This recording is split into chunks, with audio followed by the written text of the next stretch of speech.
بسم الله الرحمن الرحيم. السلام عليكم ورحمة الله وبركاته. مدن ليلي مروين وغير وحن هبلية بقادين بلادان ودير جيدنيا لما شعبوينها السومالات ميلي جوغان بس يلا باتن قوردا مناسبة قرنمرة جمهورية السومالات سيدير يتوان كمي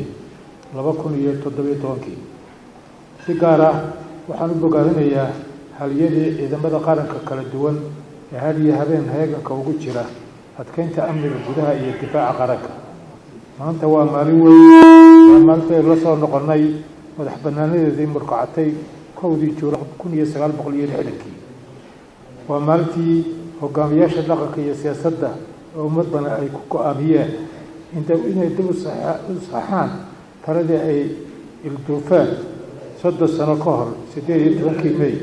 1991 waxaan caadi ciira toona saarayn muddada 26 sanadooda aynu ahayn dal iyo dowlad gaar ah inaynu gaarnay guulo waaweyn oo la siiyay xanaftii iyo xanuunkii soo gaaray 1331 bilood ee aynu ka mid ka ahayn dalweynaha la oran jiray Soomaaliya guusha balaaran ee soo yeetay waxa galadeeda iskale aleena weyn ee awood badan mar labaad waxaa mudan umahad baqno ama u ducayno dhammaan hogaamiyaashii qaranka taladiisa iga horeeyay sidoo kale waxaa mudan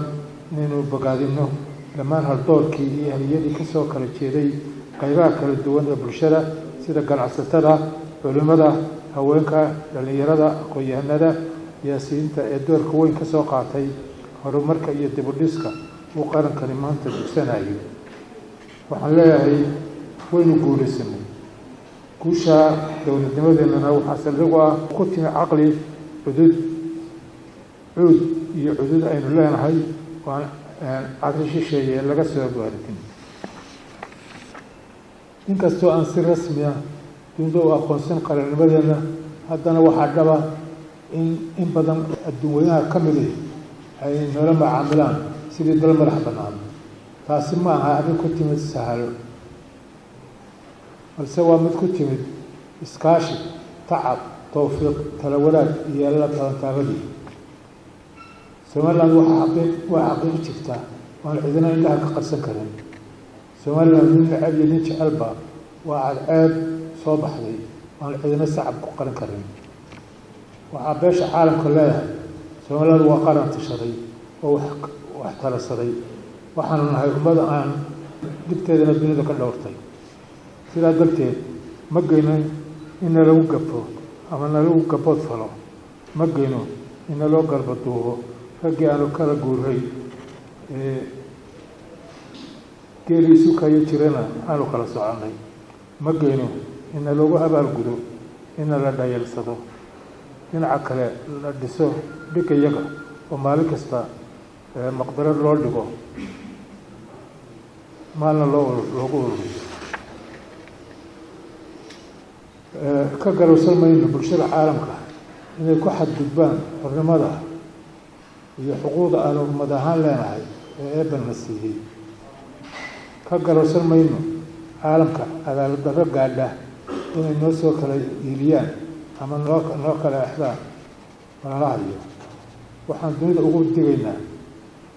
in la gaadhsiiyo dowlad iyo dadka aan odayga u ahay inuu ka dhaco gadood xun oo lumiya gobonnimadii lagu bartay aniga oo madashan iyo munaasabadda qaran ka faa'iideysanaya waxaan ugu baaqayaa dalalka midowga Yurub Mareykanka boqortooyada Ingiriiska midowga Afrika jaamacadda Carabta dowladaha ku bahoobay goboleedka iyaga inay garwaaqsadaan qadiyadda qarannimada Soomaaliland isla markaana ixtiraamaan xaqa ay ka tashiga shacbiga iyaga Soomaalidu waxay ku maamaadaan ninka waxa soo socda garanay waxa jooga ma karto sidaa darteed maanta ummadda Soomaaliyeed way kala tagtay wayna kala tashatay oo ma jirto daliil dowlad ka dhaxaysa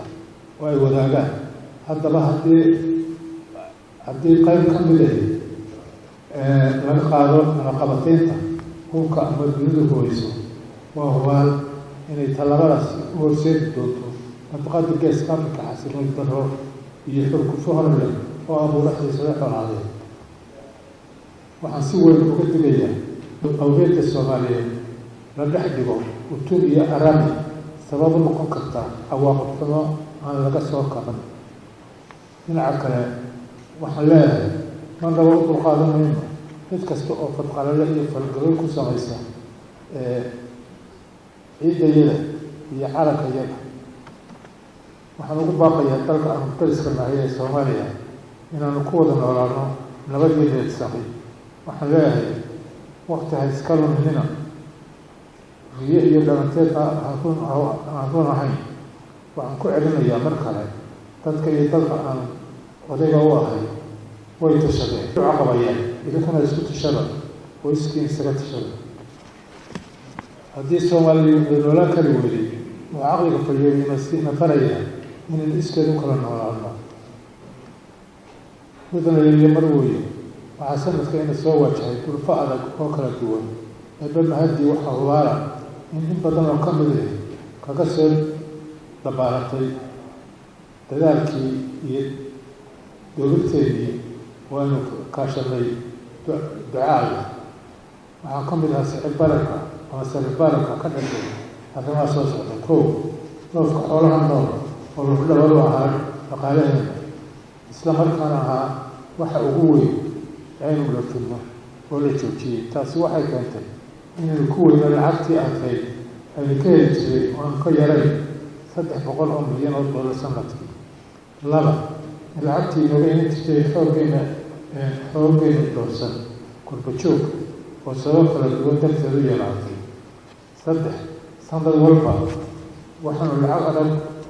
oo aan ka yarayn $100 milyan ku soo iibsanaa qaadka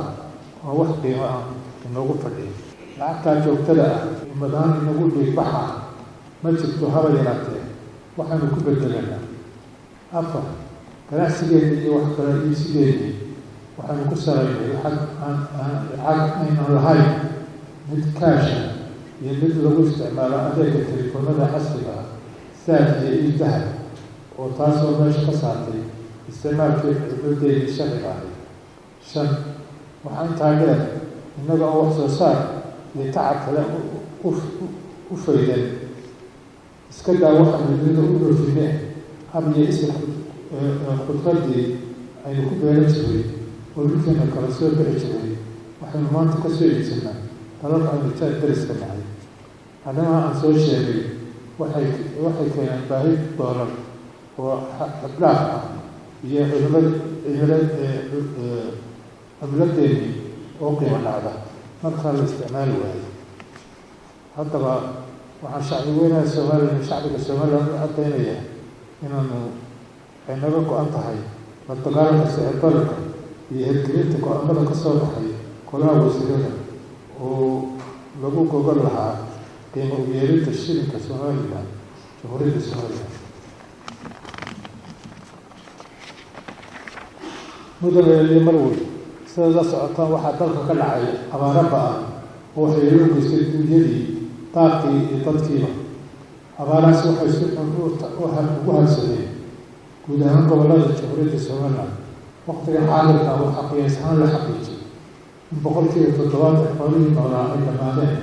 kuwaasoo lafdhabar u ahaa dhaqaalaha dalkeena. taasi waxay keentay in dad badan ay ku soo hoydaan tuulooyinka iyagoo caylan. abaartaasi marka dhacday waxaa magacaabay gud qaran oo ka kooban culimo, ganacsato iyo mas-uuliyiin xukuumaddeeda ka mid ah si ay gurmud iyo gargaar ula gaadhaan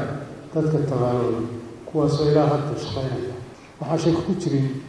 in guddigaasi dadaal weyn u samaysay ilaa inay sabab uga dhigay inay badbaadiyaan nafo badan oo si baadiyo biyo la-aan u dhiman lahaa.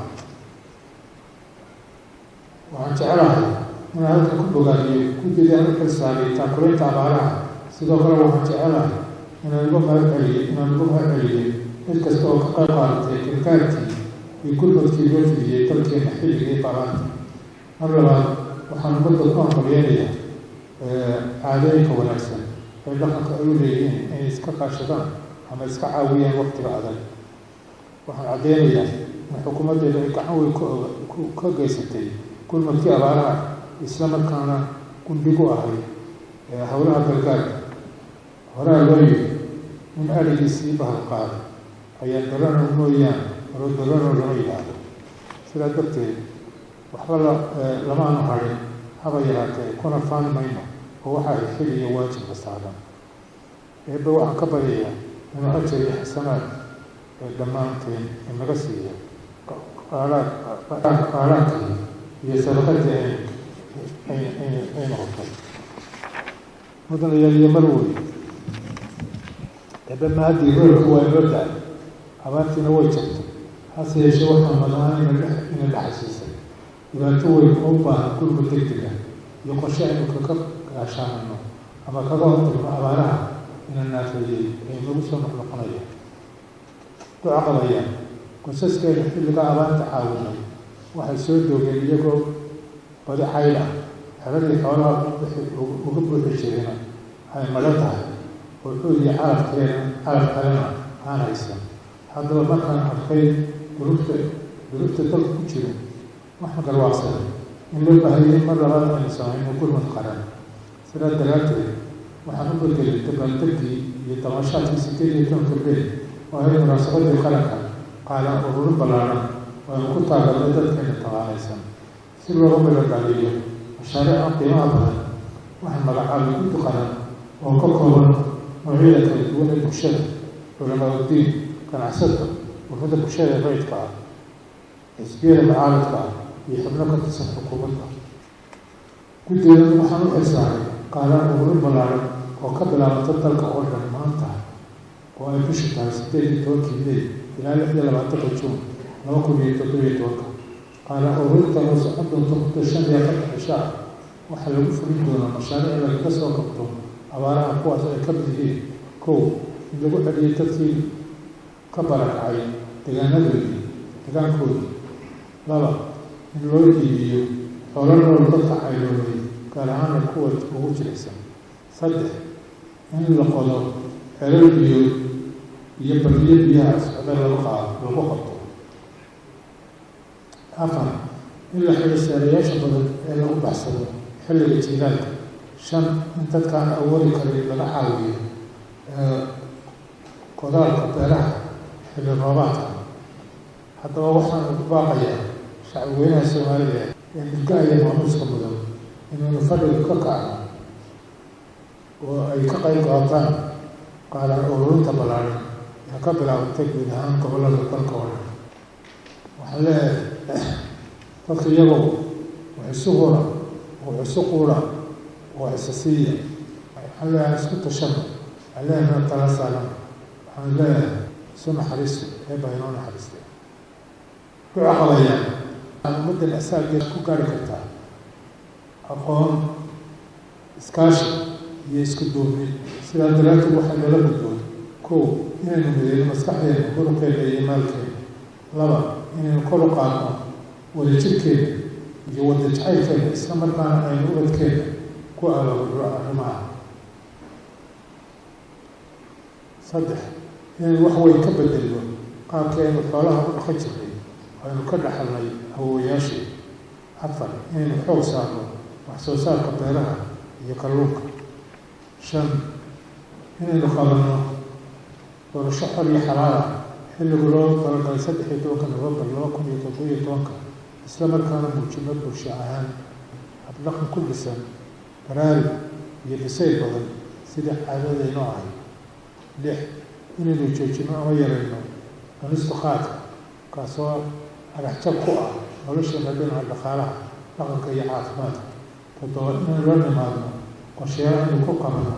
biyaha badan ee badda ku shubaya sideed inaynu dhaqangelino wareegtooyinka aan soo saaray ee lagu daryeelayo daaqa ujoogta iyo degaanka sagaal inay joojiyaan hurdhalada waaweyn ee cuntada loo kariyo adeegsiga dhirta iyo dhuxusha si looga hortago xaalka dhirta wax lagama maarmaana inaynu ka bedelaan gaasta oo mid haatan qiimo badan qiimo ahaan aan ka qaalisnayn toban inaynu abuurno mashaariic salka ku haysa isku tashi iyo iskaa ku qabso taasoo waajib ka dhigaysa inay arday kasta oo ka soo baxdo dugsiga sare ama jaamacadaha heerka koowaad ka qalinjebiyey inuu qarankiisa u shaqeeyo waqti xadeed oo xajideeyey. 12 inaynu baabi'ino xidhmooyinka dhulka sharci darrada ah isla markaana aynu soo celinno nidaamkii seerayaasha. 12 inaynu dhiirigelino isticmaalka cimiladeena isla markaana ummad ahaan isugu naxariisano sicirka badeecada suuqa ilaa la qalada kooxda shacbiga Soomaaliya waa mahadsantihiin.